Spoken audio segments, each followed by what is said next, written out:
Imagine being so determined to live the life you were meant to live that you keep a secret for more than 50 years. Imagine dedicating your entire adult life to saving lives while hiding a truth so personal that revealing it could have destroyed everything you worked for. This is the story of Dr. James Barry, a brilliant surgeon, a military reformer, and one of history's most extraordinary hidden figures. The story begins in Ireland around 1789 in the city of Cork. A child named Margaret Anne Bulkley was born into a family facing serious financial struggles. Life quickly became difficult when Margaret's father fell into debt and was sent to prison, leaving the family without stability or support. For young Margaret, the future seemed limited, especially in a society where women were denied education and professional careers. Hoping for opportunity, Margaret and her mother moved to London to seek help from Margaret's uncle, James Barry, a respected painter. Although he later passed away, he left behind a small inheritance that unexpectedly opened a new path. Margaret was highly intelligent, curious, and ambitious. She refused to accept the narrow roles society offered women at the time. In one letter, she wrote a revealing line: "Was I not a girl, I would be a soldier." That sentence captured her frustration and determination. Medicine fascinated her, but women were not allowed to attend medical school. The doors were completely closed unless she found another way in. With the support of influential allies who believed in her abilities, a daring plan was created. Margaret would assume a male identity, take her uncle's name, and enroll in university as James Barry. The risk was enormous. Discovery could mean disgrace and the end of any career before it even began. Yet the chance to pursue medicine was worth everything. In 1809, James Barry arrived in Edinburgh, Scotland, and enrolled at the University of Edinburgh Medical School. Barry appeared unusually young, small in stature, with a high voice and no facial hair, leading many to assume he was simply a teenage prodigy. Despite curiosity from classmates, Barry excelled academically and showed exceptional dedication to medical studies. When graduation approached, university officials hesitated, believing Barry looked too young to qualify. Only after intervention from powerful supporters was he allowed to sit his final exams. In 1812, Barry earned a medical degree and officially became Dr. James Barry. Soon after, Barry joined the British Army as a surgeon in 1813. Army life was demanding and risky. Doctors worked closely with soldiers, traveled frequently, and lived under constant observation. Maintaining a hidden identity under these conditions required extraordinary discipline. But the military also offered opportunity, advancement based on skill and performance.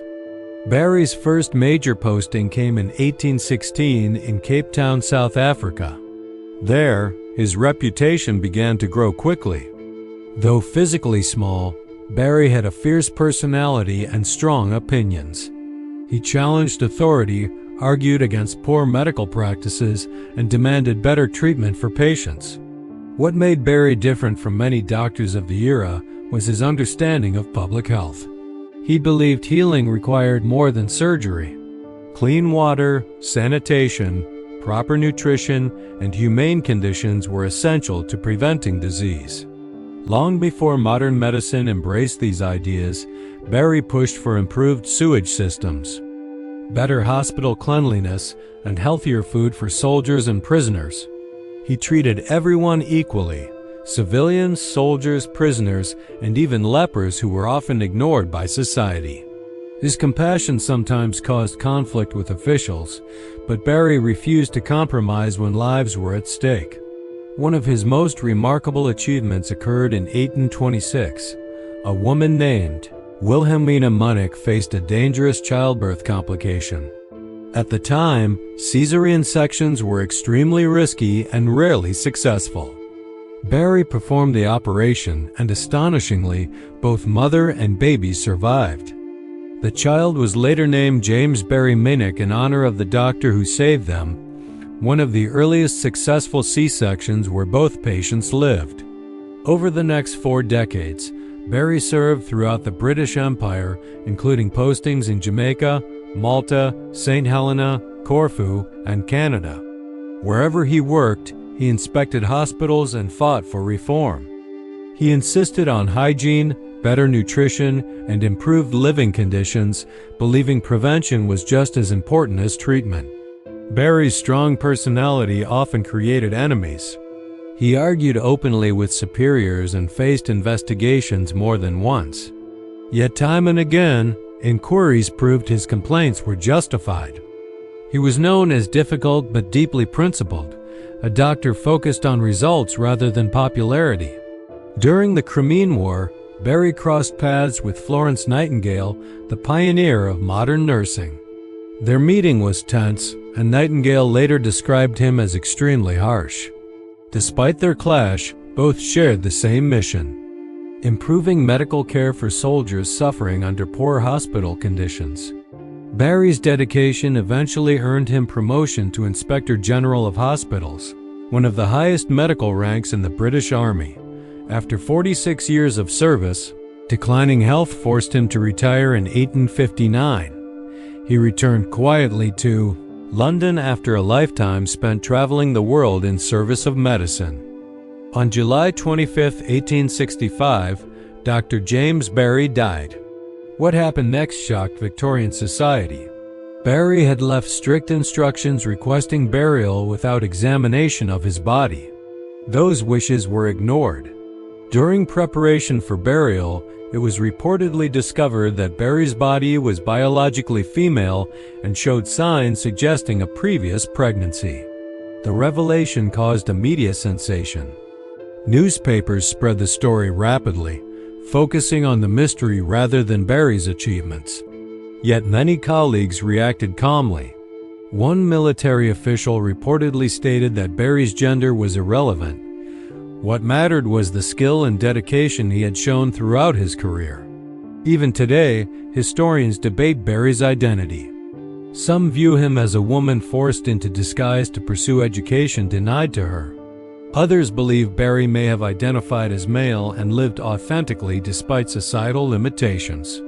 What remains undeniable is that Barry lived his entire professional life as James Barry and earned respect through ability and service. Beyond questions of identity, Barry's legacy lies in reforming healthcare. He promoted sanitation decades before germ theory became widely accepted. He advocated humane treatment of patients, improved hospital standards, and preventative healthcare practices that saved countless lives across continents. Barry's story reminds us that courage is not always loud. Sometimes it is quiet persistence, choosing purpose every day despite risk. Every surgery, inspection, and journey required discipline and bravery. Today, his grave in London simply recognizes him as Inspector General of Army Hospitals. There is no mention of controversy, only acknowledgement of service. Perhaps that simplicity reflects the truth of his life. What mattered most was not identity, but impact. The story of Dr. James Barry is ultimately a story of resilience, ambition, and courage. From Cork to London, from university halls to military hospitals across the world, Barry proved that determination can overcome even the strictest barriers. History often hides its most extraordinary lives in plain sight. And James Barry's life reminds us that a person is defined not by expectations or appearances, but by the difference they make in the lives of others. If you enjoyed this story, make sure to like the video so more people can discover these hidden histories. Subscribe to the channel so you don't miss the next story. Thanks for watching. Take care, and I'll see you in the next one.